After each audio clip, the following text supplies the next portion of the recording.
If you can master supply and demand, you will trade with banks, find big risk to reward trades, and make thousands. In this video, I will share a few critical points about supply and demand that most YouTube videos miss. These key principles are known to 5% of winning traders and unknown to 95% of losing traders. This video explains supply and demand, why to trade it, how to find supply and demand zones, how to draw them, and how to enter and exit supply and demand trades for maximum profit. To master supply and demand, you must understand how and why the market moves. In the market, large players buy up contracts and hold them for a period of time, eventually selling them. When you look at the US 30 chart, you'll see moves up, sideways, and then sell-offs. Large traders accumulate contracts, build large positions, and then sell them all or part of them when they reach a certain value. The quickest analogy I can give is sneaker resellers. When big name shoes are released, there are big resellers that try to acquire a lot of shoes before most of the public gets them. As supply becomes limited and demand grows higher, eventually they can sell all of their shoes at a much higher price than the original retail price at the time of release. This is happening in the markets in a similar way, but it takes millions of dollars to do this type of trading. We don't have the money to make the market move this way. Only the big banks, the big institutions. But if we understand how to follow their footprints, we can trade with them and make relatively high returns on our accounts. One more critical point before we learn how to find the zones. Most traders do not understand how price moves from one point on the chart to the next. Question for you: what causes this candle to move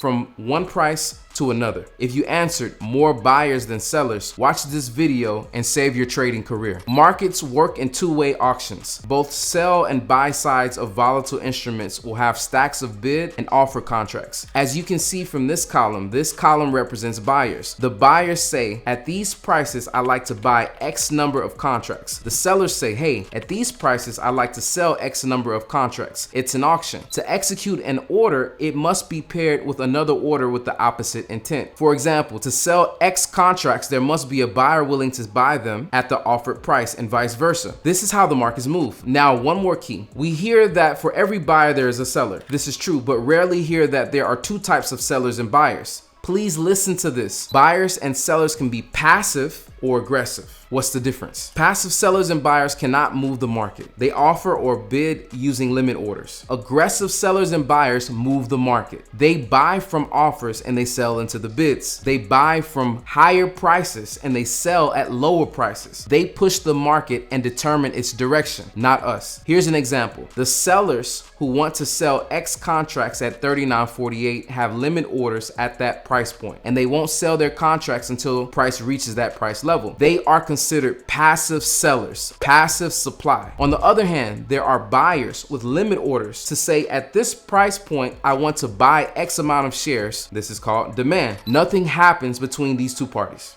Nothing. If these are the only traders in the market will not move. The aggressive traders move the market. They are the ones that don't wait for a price point. They will spend more capital to buy at a higher price point or sell at a lower price point. If the price is $39.58 and the offer is $39.68, these type of buyers have the money to purchase all shares at the offer price. This pushes the price higher. They have the financial and strategic interest to want to continue to buy as the price goes higher. Price cannot move up unless there is an aggressive buyer with enough money to consume all of the supply at each price point. The same applies if you have 10 buy limits at different price points with different contracts. Contracts are sold at lower prices by aggressive sellers who keep hitting bids. As they liquidate their large position sizes, they continue to push the market price lower and lower until they find buyers to consume their supply. As you can see from the massive sell candles here, they are only produced by aggressive sellers, not passive sellers. Only aggressive buyers can form massive bull candles because they are consuming all offers at each price point, pushing the market higher and higher as they consume contracts. I just gave you gems. We cannot move the market like this because we lack the power to do so. So we should only enter into trades when we are convinced that there's a high probability of aggressive selling or aggressive buying. The large and medium institutions are the ones that have the power to move the market. This is where supply and demand zones come into play. Supply zones will be where aggressive sellers will enter, while demand demand zones will be where aggressive buyers will enter. As a result of their entry, a massive moves can occur. These zones can be mastered, and if you do so, you will make big profits and have a great edge in the market. You will increase your edge, win rate, and R&R by trading with them. The technical analysts at these firms know how retail traders analyze and trade the markets. That's why supply and demand zones are different from your normal technical patterns. Most traders are failing because they're attempting to trade generic patterns like flags, pennants, heads and shoulders, double tops and bottoms, etc. They know where most people place their stop losses and profit targets. Hence, we cannot simply trade with the popular patterns. Here's a demand zone where strong buyers stop the downward trend, and they didn't just absorb the supply and momentum, they also aggressively bought, thereby pushing the market higher. This large push up tells us and other institutions that there are big buyers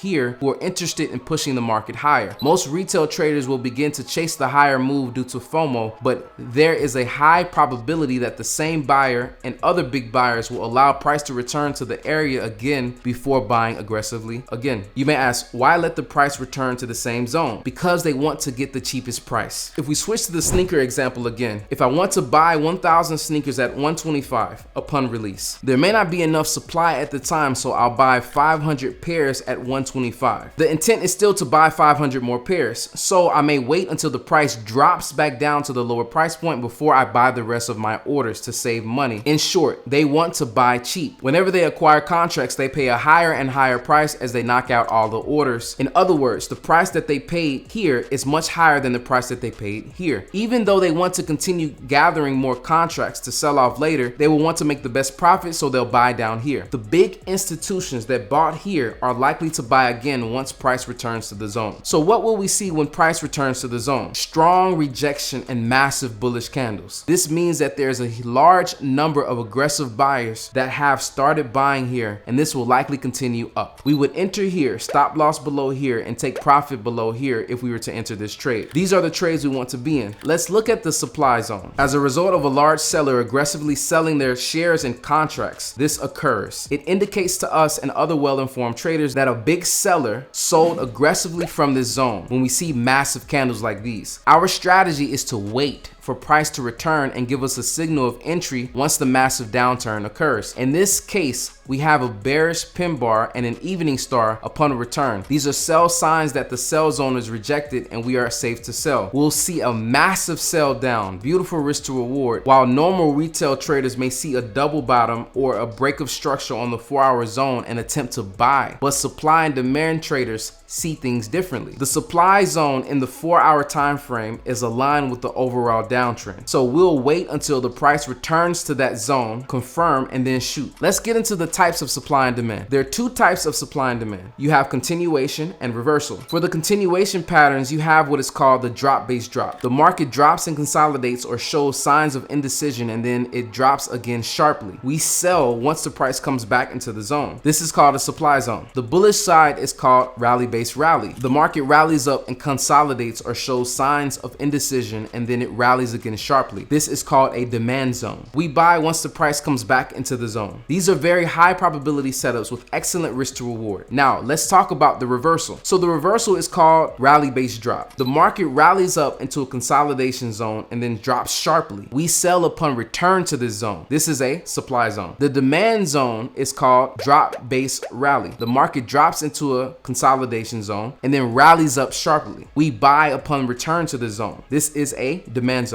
Now let's talk about how to identify high quality supply and demand zones. All supply and demand zones are not equal. There are 5 important areas for us to focus on, and number 1 is the strength of the move. We want to know that there are aggressive buyers or aggressive sellers that are pushing away from the zone. Number 2 is the freshness of the zone. How many touches the zone has. We want to look at zones that have a maximum of 2 pullbacks. If it has more than 2, it is a greater possibility that the zones will be broken. Number 3 is a previous break of support or resistance. So if you look here, we have a drop-based rally. So there's a resistance point here, and the rally breaks that resistance, indicating that this is a strong aggressive buyer. There's no supply here at this resistance that was able to absorb that move. So that shows the sign of an aggressive buyer with a lot of buying power. Number 4 is that we have a high risk to reward. We can easily get 1 to 3. Number 5 is a higher time frame alignment. If we are trading a demand zone and it is in alignment with an uptrend on the higher time frame, frame, this is a strong indicator as well that this is a great zone to be trading from. Now, let's talk about how to draw supply and demand. Our goal is to draw a zone where we can set our stop loss and expect for the zone to return to. This can get very technical, but in this video, I'll just mention that the base of our zone is formed by a candle. There are differences of opinion and methodology on this, so backtest this. You can find a base candle right before the big move or some form of consolidation. Here's an example. Here we have a rally and then we have a base candle here. This candle is the last candle before the big move to the downside. This forms our base. We can draw our zone from the bottom wick to the top of the wick. Price normally comes back to this base, gives price action for a reversal, and then makes a big move. So in this example, price returns and gives us bullish price action before exploding to the upside. So now let's talk about entering supply and demand trades. You can enter through limit orders or market execution via candles or lower time frame breaks of structure after you've verified the quality of the zone. I prefer market execution. We will talk about candles in this video and the lower time frame break of structure in a later video. These are my top 6 candles for entering supply and demand. The bullish or bearish pin bar, dragonfly and gravestone doji, the bullish and bearish engulfing, the inside bar and the tweezers. These are strong entry signals when price enters your supply or demand zone. Now let's look at one example and my last piece of advice. 4-hour and 1-hour supply and demand zones work best for intraday trading, and 5-minute supply and demand zones work well for scalping. You may become confused when you see both supply and demand zones near each other on the chart. You may not know whether to buy or sell. I prefer the zone that is in alignment with the higher time frame trend. For example, take a look at US 30 supply on the 4-hour. There are 2 massive reactions at this zone. As supply and demand traders who trade with the higher time frame trend, we won't be fooled by the short-term pullback to the upside both times that you see here. Why? We keep the daily time frame in mind. If you look at the daily time frame, there's a massive break of structure on the daily time frame here. This shows that we are potentially entering a downtrend on the daily. So we wait for the pull back to the supply, and we prefer the supply over the bullish break of structure on the 4-hour. Why? Because the higher time frame direction always dominates. There's much more to say about supply and demand. I hope you enjoyed this intro. Please like and subscribe. If you want to see how you can use supply and demand to make at least $500 per trade, watch this video.